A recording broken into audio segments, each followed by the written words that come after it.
మన దౌర్భాగ్యము ఏంటో తెలియదు. నేను ఉద్యమంలో లేను కాబట్టి ఉద్యమానికి సంబంధించినవన్నీ చెరిపేయాలి అంటే నన్ను పదే పదే అంటున్నారు కదా, నేను దేంట్లో అయితే లేనో దానికి సంబంధించినవి దాన్ని చెరిపేస్తే పోలే, నేను లేను కదా, మిగతాదంతా నాదే అవుతుంది అనేటువంటి కోణం.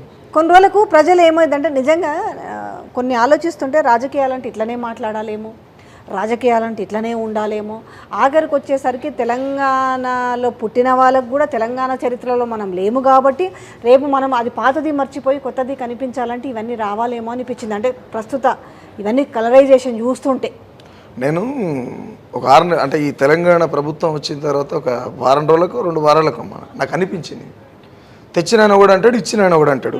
రేపు నా కొడుకు ఏం చదవాలి? తెచ్చినందుకు ఆడు హీరో అవుతాడు, ఇచ్చినందుకు ఈడు అవుతాడు. వీడు మైక్ పట్టుకొని వచ్చి ఆ కెమెరా తీస్తుంటే ఖాళీ ఇరిగిన పరిస్థితి ఏంది? ఆ పాటలు పాడుకుంటా మంతు వస్తే ఆ మంతుల్ని ఆ నెత్తుట్లనే గంతేసి గొంతెత్తిన ఆడబిడ్డల పరిస్థితి, ఆ సంగతి ఒకటి చెప్పాలి. సగం పురిటి నొప్పులు తెలంగాణ ఉద్యమంలో తీసి ఆటోల్ని ప్రసవించినటువంటి తల్లి గురించి ఒకటి చెప్పాలి.